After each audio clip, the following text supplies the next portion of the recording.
कालखंड को 4 भागों में बांटा गया है: सतयुग, त्रेता युग, द्वापर युग और कलयुग। इन चारों युगों की तरह ही हिंदू धर्म में भी 4 धाम है: बद्रीनाथ, रामेश्वरम, द्वारका और जगन्नाथ। दोस्तों, बद्रीनाथ धाम को सतयुग में स्थापित किया गया था, रामेश्वरम को त्रेता युग में, द्वारका धाम द्वापर युग में और जगन्नाथपुरी धाम कलयुग में स्थापित किया गया था। इन चारों धामों में एक बात आम है कि सभी धामों की स्थापना भगवान विष्णु के अवतार ने ही की है। और आज हम बात करेंगे कलयुग के धाम जगन्नाथ धाम की।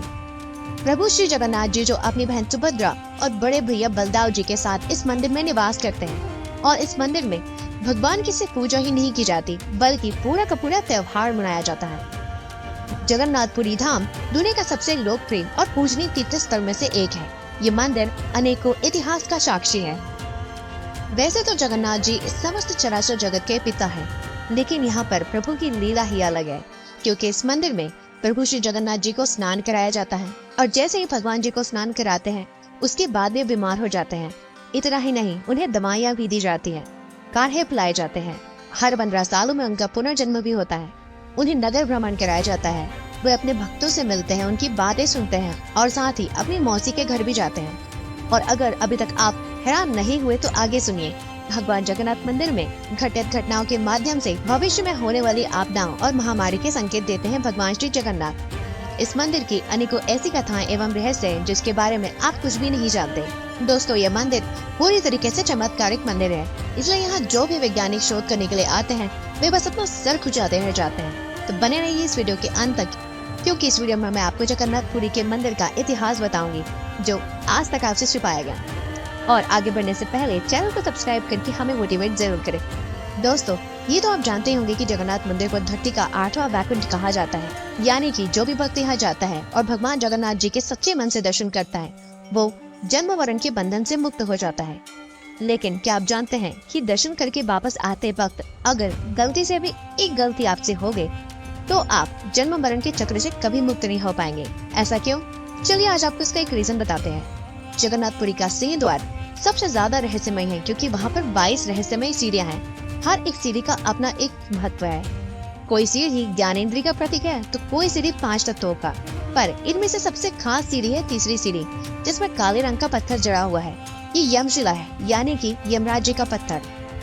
दोस्तों, कलयुग की शुरुआत में जब यमराज जी ने देखा कि जगन्नाथ जी के दर्शन करके आने वाले भक्त जन्म मरण से मुक्त हो जाते थे, चाहे वे कर्म कैसा भी करे, तो यमराज जी पूरी जाकर माता लक्ष्मी और जगन्नाथ जी को अपनी चिंता बताते हैं। तब माता लक्ष्मी ने यमराज जी को तुरंत चले जाने की बात कही, क्योंकि जगन्नाथ जी ने लोगों को जन्म मृत्यु के चक्र से मुक्ति दिलाने के लिए पुरी को चुना था। तब जगन्नाथ जी यमराज जी को रोकते हैं और उन्हें 22 सीढ़ियों में से तीसरी सीढ़ी पर लेट जाने के लिए कहते हैं और साथ ही उन्हें ये वरदान भी देते हैं कि यदि कोई व्यक्ति मंदिर में प्रवेश करते वक्त आप पर पैर रखे तो उसके सभी पाप दूर हो जाएंगे।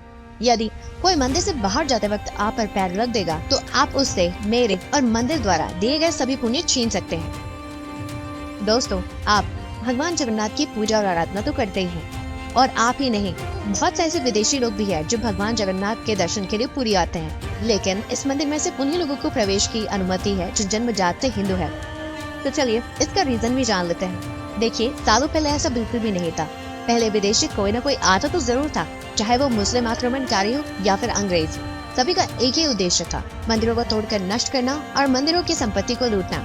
ऐसा कई बार हो चुका है कि भगवान जगन्नाथ को मंदिर के बाहर छुप कर रहना पड़ा, क्योंकि जब भी आक्रमणकारी भगवान जगन्नाथ के मंदिर को तोड़ने की कोशिश करते थे तब उन्हें मंदिर से निकालकर कभी कुएं में, कभी गुफाओं में तो कभी जमीन के अंदर छुपा दिया जाता था।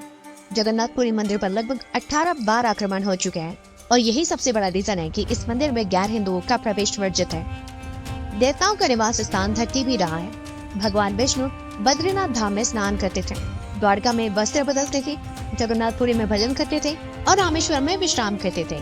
इसी तरह जब हम भगवान शिव की बात करते हैं तो भगवान शिव कैलाश पर्वत पर पूरे परिवार के साथ रहते थे। फिर युग परिवर्तन हुआ और अंत में आया कलयुग।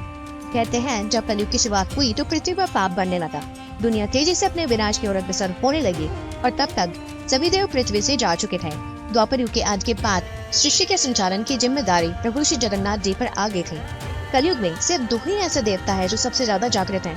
पहले है हनुमान जी और दूसरे हैं नाथों के नाथ प्रभु श्री जगन्नाथ। भगवान जगन्नाथ जी हमारी ही तरह धरती पर हम सबके बीच रहते हैं। तद रथे च गमनम दृष्टा पुनर्जन्म न विद्यते, अर्थात जो भी मनुष्य रथ के ऊपर बैठे हुए भगवान जगन्नाथ जी का दर्शन करता है उसका पुनर्जन्म नहीं होता।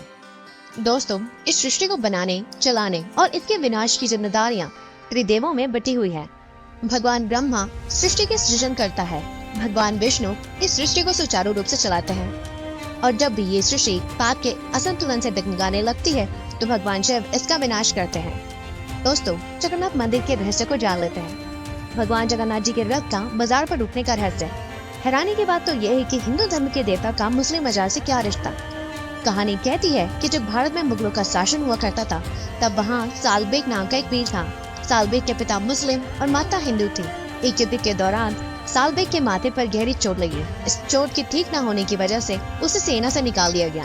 सालबेग की माँ ने जब सालबेग को दुखी देखा तब सालबेग की माँ ने उसे जगन्नाथ की शरण में जाने के लिए कहा। इसके बाद सालबेग भगवान की भक्ति करने लगे। फिर एक दिन भगवान जगन्नाथ सालबेग के सपने में आए।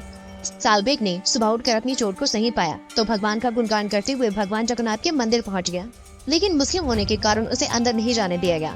तब सालबेग ने कहा कि अगर वो जगन्नाथ जी का सच्चा भक्त है तो उसे जगन्नाथ जी खुद ब खुद दर्शन देंगे। जब तक सालबेग जीवित रहा तब तक वह भगवान की भक्ति करता रहा, लेकिन उसे भगवान के दर्शन नहीं हो पाए।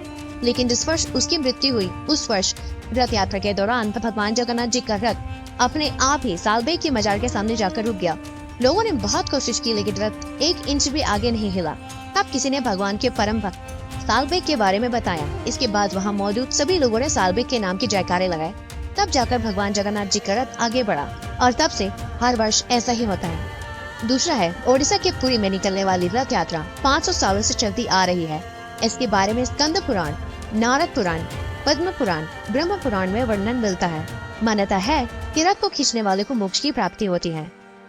रथ यात्रा के दौरान हर साल एक घटना घटती है और वो है इस दिन बारिश का होना। इस बात का इतिहास गवाह है कि रथ यात्रा का कोई भी साल ऐसा नहीं गुजरा जब रथ यात्रा के दौरान बारिश ना हुई हो। तो ये थे भगवान जगन्नाथ जी से जुड़े कुछ ऐसे ही रहस्य और ऐसे ही रहस्य की सीरीज लेकर हम आगे आते ही रहेंगे। और अगर आपको ये इन्फॉर्मेशन पसंद आई तो जाने से पहले वीडियो को अपने रिलेटिव्स के साथ शेयर करना बिल्कुल भी ना भूलें।